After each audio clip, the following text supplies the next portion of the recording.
Welcome to the City Current Show, powered by Higginbotham Insurance and Financial Services. This show focuses on sharing good news and powering the good in our community. Now here's your host, City Current CEO, Jeremy Park. Welcome to the City Current Show, powered by Higginbotham. I'm your host, Jeremy Park. We're always honored to bring you inspiring stories of individuals and organizations making a difference and powering the good. And we always love talking about Nashville Zoo. That's why we're honored to have with us our good friend Jim Bartoo, Marketing and Public Relations Director with Nashville Zoo. How are you doing? I'm doing great. Thanks, Jeremy. I appreciate you having me on. I'll always look forward to being on City Current. Well, you all do tremendous good when you talk about caring for the animals, the amazing exhibits, accreditation, which we're going to talk about here in just a bit as well. A lot of good news to talk about. But let's start, when you talk about Nashville Zoo, give us some basics around history, location for those who haven't been, who are outside the area. Give us a little bit of the basics for Nashville Zoo. Sure. If you've never been here, we're on Nolensville Road, about 6 miles south of downtown on Nolensville Pike. Pretty easy to find. If you have been here a long time, you may remember that the zoo used to be located outside of town in Cheatham County. We moved to this property, the Grassmere property, in 1996. And we've basically been building from the ground up. So it's a very new zoo. If you're from a town where your zoo has been around for 50 years, 100 years, 150 years, you're going to notice this zoo to be a little bit different because we're new. We're able to build new exhibits from the ground up using the latest philosophies and technologies for animal care and habitat development and everything else. So you're going to see some different habitats that you may not normally see in zoos that have very well established and developed areas. Carry that forward because this will tie into some of the things we'll talk about later. But when you talk about the trends, the exhibits, the immersive experiences, the different habitats, when you talk about now versus, 50, 60, 70, 80 years ago, sure. What does that look like? What does that mean for not only the individuals going to Nashville Zoo, but obviously for the animals and the care as well? Yeah, that's a great question. So, 50, 60 years ago, 70 years ago, the philosophy behind zoos and keeping animals healthy was keeping them clean and keeping them in an environment that you knew you could keep clean. And then a lot of times that meant sterilization, right? So the environment was less about the aesthetics, the nature, the ground, the trees, everything else that you see today. And it was really more about just being able to make sure that the animal was kept clean, was kept in an environment that was safe for both the animal and the people itself. That's changed drastically over time for a couple of reasons. One, we've learned a lot more about animal welfare and the way that animals behave and their psychology, how they behave. Society has changed as well. We've become much more aware of keeping animals what we call happy in their environment, right? Making sure that they're comfortable, that their stress levels are low. And because we know a lot more about animals, we know when they're stressed out, when they're unhealthy, when they're doing the things that are not right. So we're able to create these exhibits, these areas that they can live in that are much more conducive for their normal environments. And that's really what you're seeing in a lot of zoo developments these days. For Nashville, that's a lot of the stuff that you're going to see anyway, because we're so new. We're one of the newest zoos in the country, if not the newest zoo. So we've really been building most of what you see developed out here has been developed in the past 15 years, which is really pretty young. Let's dive into accreditation. I know that this is something extremely important in your world. And when you talk about accreditation by the Association of Zoos and Aquariums, talk to us about what the accreditation means, what goes into that, and why that's so important. Sure, yeah. And for that, I'm going to go back a little bit in history as well. Anybody that's going to exhibit animals in the United States has to get a license from the USDA, the U.S. Department of Agriculture, right? So, and this was basically set up to make sure that animals had the proper care that was needed. It was a very basic minimum, and it was meant for farms, right? People that are raising cows or shrimp, it's agriculture, horticulture, any of that kind of stuff. So it all kind of fell under the USDA. And zoos, when that came up, like, what are we going to do about zoos? That also fell under that category. So all zoos in the United States, anybody that has an animal is going to exhibit it has to have this USDA clearance for that. This is the basic minimum of what you need to do to care for animals. Good zoos in the United States are also accredited by the Association of Zoos and Aquariums. And this organization goes far above in terms of what's needed for animal care. They come in for a multiple day process. They look at our animal health, they look at the care, they look at the veterinary care, they look at the education that we're giving into the public, they look at the conservation work that we're doing to be able to keep animals on the planet and habitat sustained out in the environment. They look at all this different stuff to be able to achieve accreditation. And it changes over time. The more we learn about animals, the more we learn about the habitats that they need to stay healthy in, those requirements change. And because of that, we have to get accredited every 5 years. It's not something where you're like, you get the accreditation and you're good forever. No, we have to do it every 5 years for that. So it's the gold standard for animal care in this country and really several countries around the world. There's really only one other organization. It's called the AZA for European countries, which kind of has the same types of processes, but these are the gold standards. So when you go to a zoo, if you go to a zoo, and there are many roadside zoos out there, there are zoos that are not accredited by the AZA, and you look at these and you're like, these animals are in horrible conditions. Are they accredited by the AZA? That's the first thing you should be looking at. Honestly, you should be looking at that before you even pay your admission to go in, because that is a clear indication of whether these animals are being properly cared for. AZA accreditation is the gold standard in what really everybody should be looking for if they're going to go and visit a zoo or aquarium. You touched on education and outreach in the community. You touched on conservation efforts. I want to kind of dive into those a little bit, just because those are different topics and we've really, gone into deep on different conversations in the past. Touch on conservation, because when you look at, really getting outside of Nashville Zoo and all the things you do in the community, this ties into a big piece of that as well, even, globally in some cases. So touch on the conservation efforts that you definitely want the public to know about. Sure. Yeah. Well, part of the mission of Nashville Zoo and really most zoos in the United States, particularly accredited zoos, have a conservation focus, right? The money that you pay to come in and see the zoo, the membership that you buy, all of that helps us support those efforts. We work with, particularly right in our own backyard, we work with TWRA and USDA and all of these other organizations that are trying to protect streams and environmental areas right here in Tennessee. We work directly with them to help them do Head Start programs, which means they're raising animals and then re-releasing them back into the wild because there's a depletion of that. We may be monitoring waterways to see how many animals are within that habitat. We may be looking at water monitoring for that. We're contributing financially to help protect environments so you don't have the kind of encroachment that you'd have from people that can cause problems along waterways and along protected environments.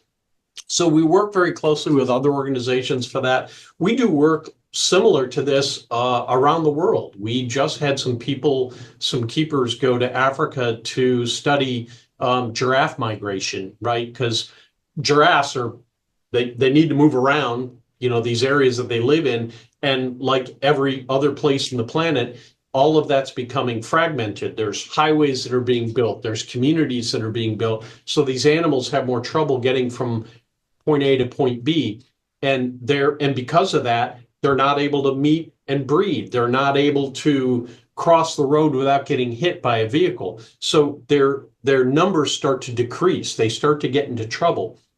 And so we go in and look at that and figure out, are there pathways, are there avenues that we can do to be able to make these animals sustain themselves in the environment that they're in? How can we live together as people to be able to keep these animals healthy and on the planet? Yeah, and I think once again, there's so many things going on at Nashville Zoo that just people might not see when they go through and are enjoying the experience. And so all the conservation, the education, touch on the education, especially with regards to youth, because you do a lot during the school year, but there's also a lot going on during the summer. Yeah, education is also part of our mission. We have an education program. We have teachers that teach anywhere from toddlers all the way up to high school and college level. We have classes that are for teachers themselves, so we can actually create curriculum that teachers can take into the classroom. So there's a lot of that going on. Anybody that's coming to the zoo and is paying attention to what's happening at the exhibits, is reading any of the exhibits and learning about all that is intentional. We want you to learn more. We want you to be inspired so you're learning more, so you're doing your own reviews and understanding more about the animal or the habitats that they live in or the habitats that no longer exist that they used to live in. And what we're doing about it to be able to make that happen. So education is very important to us. We take ambassador animals and go out into schools to introduce animals to people. We take them into nursing homes. It isn't just schools. We take them everywhere. Anybody that is curious about the zoo, about animals, about the environment, about nature, we're there to be able to say, yes, we can come and talk to you about pretty much any topic you want to talk about. Let's go ahead and dive into some of the upcoming events because you have a lot going on, including Leopard Forest opening. You have Brew at the Zoo. So go ahead and dive into all the opportunities to enjoy Nashville Zoo. Sure. Yeah, we're still working on Leopard Forest. I think the last time we talked, we were still working on that. We're still doing some finish up touches for that. It's going to have 5 new animals in it, not just leopards. These are more leopards that you're going to see, but we also have Debrazis monkeys, colobus monkeys, Klipspringer, and hyrax. And if you don't know what those are, Google it, because I don't have time to explain it to you. So just go and look at it. It's really easy to find. But it's a beautiful new forested area that you're going to be able to walk through. And we hope to have that open soon. At the end of May, we have a camp out called Zoofari Slumber, and it's open to the public. You come in on a Saturday afternoon, set up a tent. You spend the evening with your family out in the field. There's all kinds of activities that we offer, animal shows. There's some exhibits that stay open later.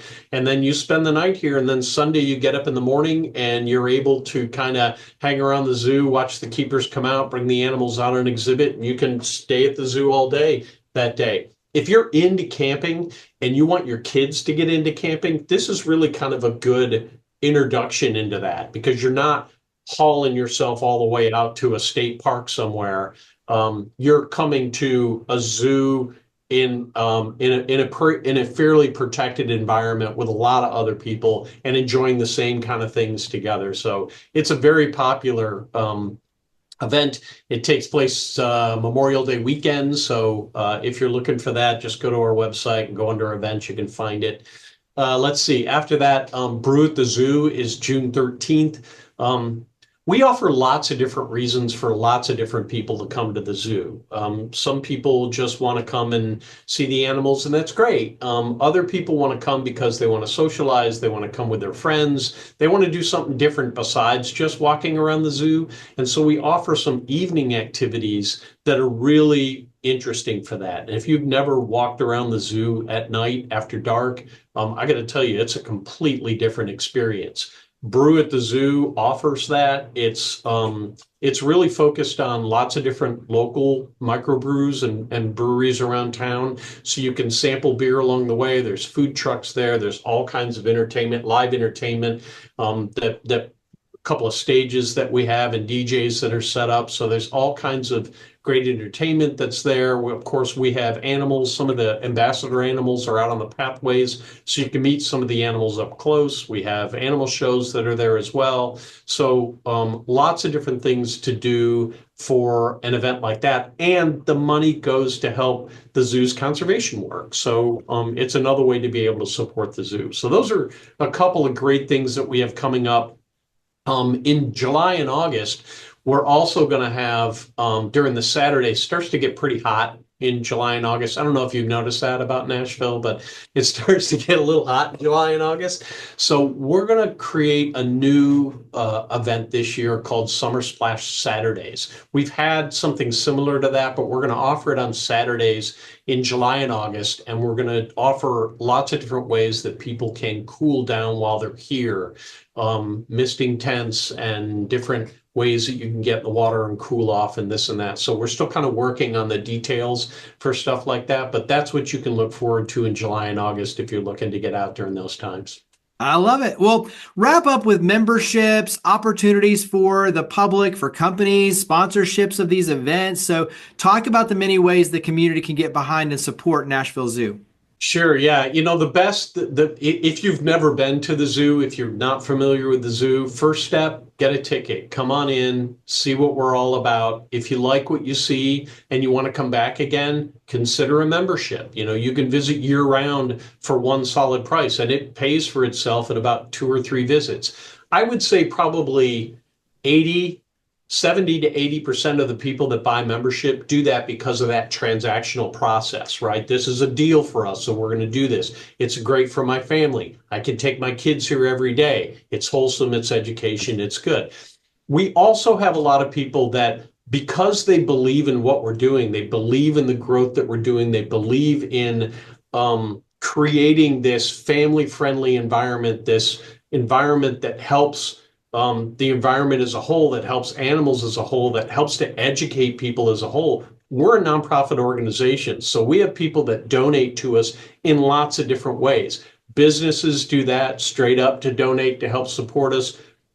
Sometimes they do it because they really like what we're doing for Brew at the Zoo or Zoolumination, so they want to kind of get their name tied around those kind of things that are happening, and that's great. We have sponsorship levels at all different levels that companies can get involved in. People can also donate straight up to our conservation work if they want to, and you can get involved in lots of different ways just by donating. As I said, 501c3 organization, anything that you donate to us can be written off as taxes. We need that kind of support. Tickets are great, memberships are great, but this leopard forest and all this growth that you've seen over the past 15 to 20 years, these new exhibits that we're building, that relies on people donating to us beyond just tickets and membership. We need people to step up and say, I really like what you did with the Andean bear exhibit or the tiger exhibit. I would love to see what you could do with an orangutan exhibit, which is another one that we have planned down the road. But to do that, we need help. We need people saying, yes, I will help you build this exhibit by giving you some funds to be able to do that. So we need help on all levels to be able to create a diamond for Nashville. If we're going to create something that Nashville is really proud of, if you want to be really proud of your zoo, we need that support beyond just membership and attendance. We need you to step up and say, yes, I want this to be something that I can be proud of, that I can put this logo on my car and say, I helped with this and I helped build this beautiful zoo that represents my community. Well, where do we go to step up? So mention website, social media. Where do we go to get involved with Nashville Zoo? Website's always the best place to go. That's nashvillezoo.org. From there, you can find all of our social media. We are heavy on Facebook and Instagram and TikTok, actually. We've got some influence in there as well. We're starting to dabble into that a little bit, which is a crazy social media site. If you've never been on it, I spend entirely too much time watching TikTok videos, but we're on that too. If you wanted to go and see that, there's some super cute stuff on there, and a great way to be able to see all the different stuff that we're doing as well. Well, Jim, greatly appreciate all you and your amazing team at Nashville Zoo are doing to power the good. Thank you for coming on the show. Yeah, thank you. It's always a pleasure to be on City Current. Higginbotham Insurance and Financial Services is proud to power the City Current Show. We're a people-first company that protects what matters most, the families, businesses, and trailblazers that keep our community going. As one of the nation's top independent insurance firms, Higginbotham is a single-source solution for business insurance, employee benefits, HR services, and personal insurance that's customized for you. We're here to serve you, the people you care about, and your community. Call 866-377-1959 or visit higginbotham.com.